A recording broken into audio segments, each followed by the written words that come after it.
At Ease Private. My name is St. Uther, and today I will be your drill instructor. In this video, I will teach you how to outfit and operate a tank destroyer. Before we jump into combat, we'll start here in the garage. This is the Panzerjäger 1. It is the first tank destroyer that you can purchase for the German nation, and also one of my personal favorites. Here in the garage is where you'll be able to spend any experience and credits that you have earned in combat. Experience is used to research possible upgrades for your tank, such as suspension, engines, radios, and cannons. The experience is also used to unlock new vehicles for purchase.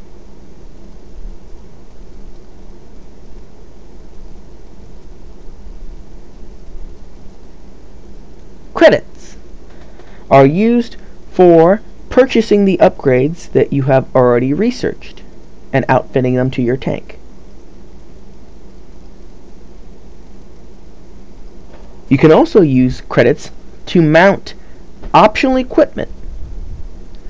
These are items that will give you a slightly better edge in combat. I have already outfitted my Panzerjäger with a camouflage net, which has 25% chance less of being detected by enemies while I am stationary.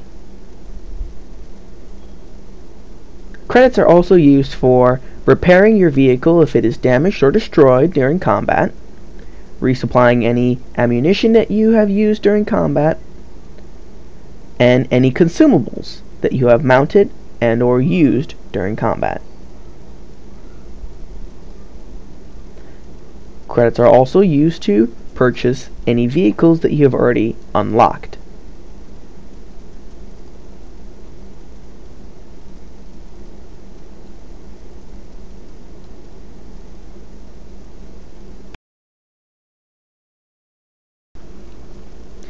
Now that we have already researched some new upgrades for our tank, we need to purchase and mount the equipment.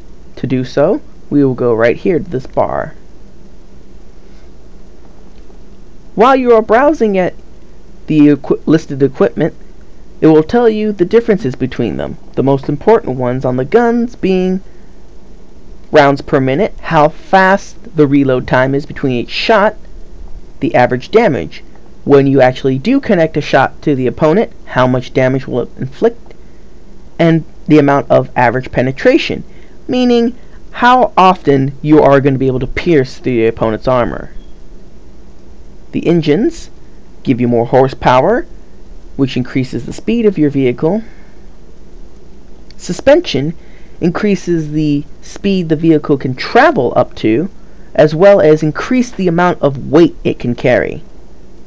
Finally, the radio will increase your signal range, which allows you to stay in contact with your friends and allies while they are scouting out, spotting targets, and bringing that information back to you.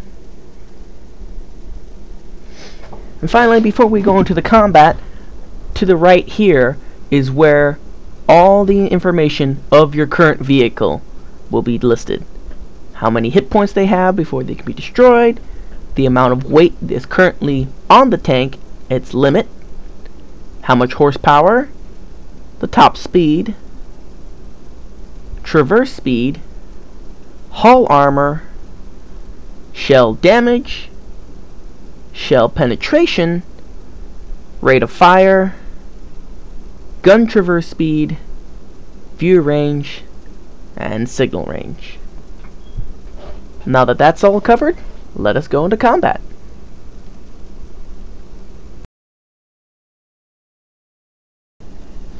Each battle is broken up into two teams, 15 on 15, comprised of a mixture of the 5 different types of vehicles: light tanks, mediums, heavies, tank destroyers, and self-propelled guns. While the battle is getting ready to commence, I will go over a few pros and cons of the tank destroyer. Some of the pros on the tank destroyer include the fact that they carry a very large cannon, which is capable of penetrating through enemy armor much more so than that of other tanks. because of this cannon, it also allows them to shoot at tanks from farther. However, the cons on the tank destroyer are the fact that they don't have very much armor on the front, sides, or behind, and they only have a very limited forward fire arc, as I will demonstrate for here in a moment.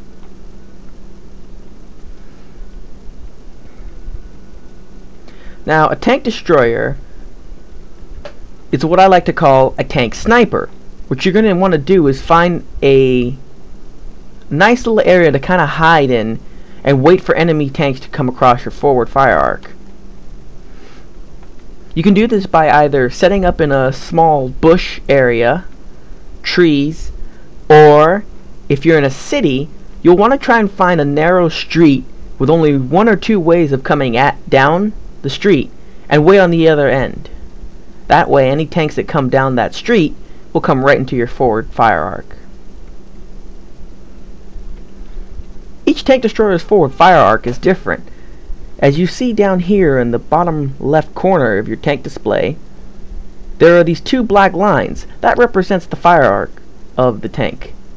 This one on the Panzerjäger has a very limited forward arc.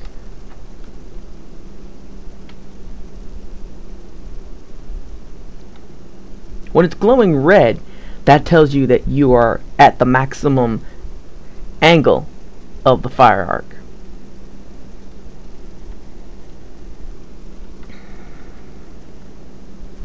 The two ways to achieve victory in World of Tanks is to either destroy all 15 of the opposing tanks or capture the enemy base. Capturing the enemy base takes time. The more tanks, the more of your allies that are in the enemy base, the quicker you will capture it.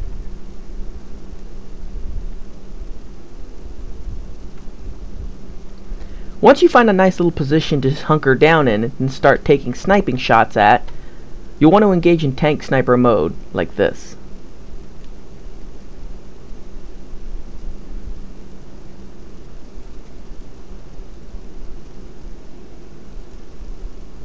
Of course, you don't always just want to stick in one spot, especially if there are enemy artillery roaming about.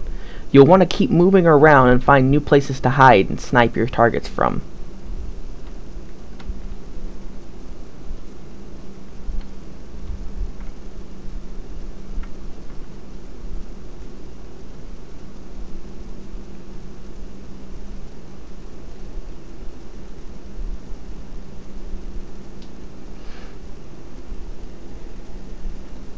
The best places to shoot at an enemy tank are at its sides, or if you can, shoot it from behind. That's where the armor is the thinnest.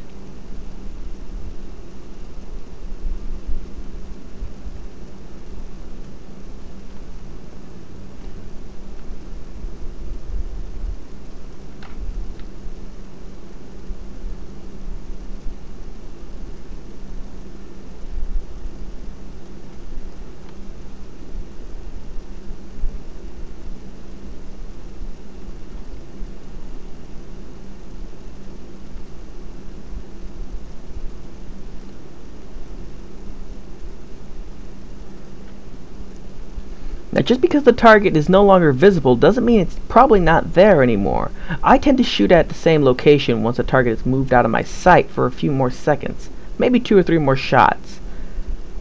That way you might be able to score a kill, if he's still in the same spot.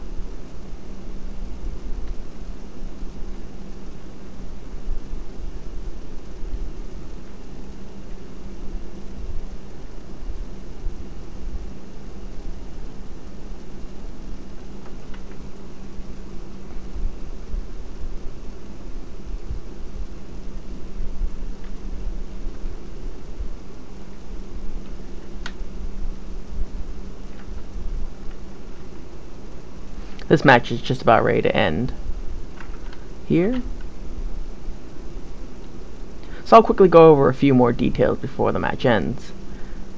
At the bottom of your screen, you'll see different bullets and some equipment highlighted down here.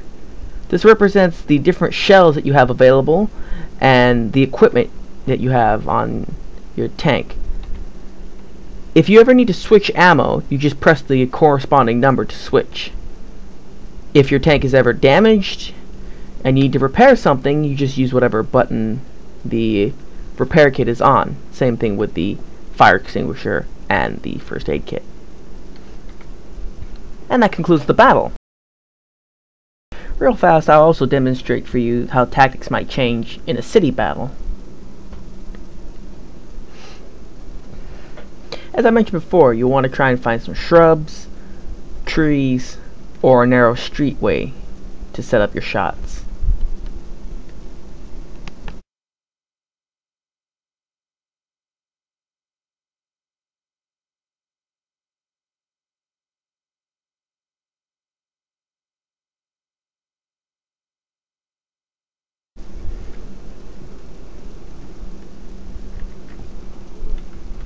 A few more battle tips for you as well is, if you hold the control button, you will bring up your mouse cursor. You can use this to ping on the map to tell your allies, bring attention to them on a certain spot of the map in case you spot an enemy tank, tank destroyer, or self-propelled gun. Just as a heads up.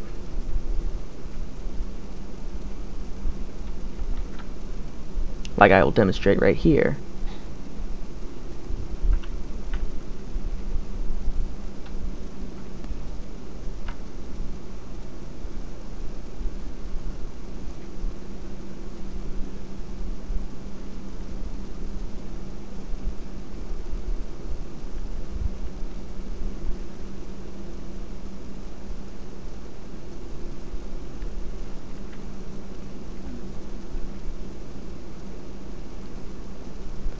As I previously mentioned, tank destroyers do not take abuse well. I've only taken a few hits and I'm already half dead. So this is why you want to try and stick to cover or those narrow streets. Once you get a little better, you can move about more so, like I am doing. But for a beginner, I'd say stick to a nice cover area and hope they come across your target, your forward reticle.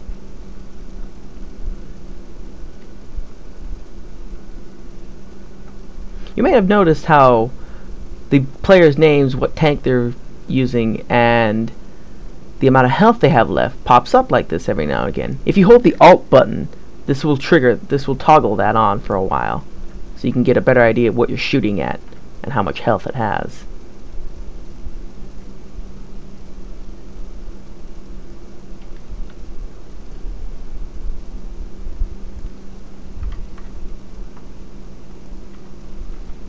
If you look up above, you'll see the enemies trying to capture our base. I'm in the enemy base right now trying to capture it to distract them. This giant white circle here on the ground represents the area you must be in to start capturing it.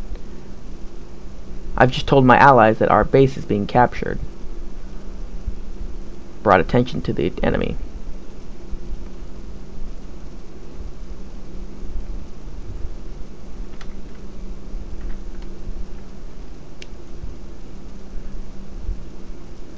Oh!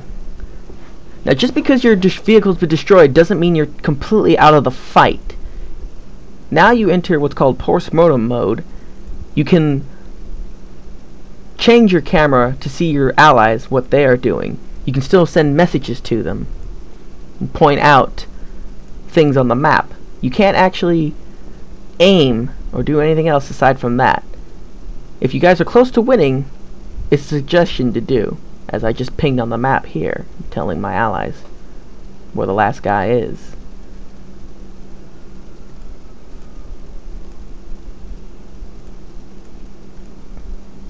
It's also a good way to study up on how others play, maybe to enhance your own skills. Yes, enemy base is captured. Victory has been achieved.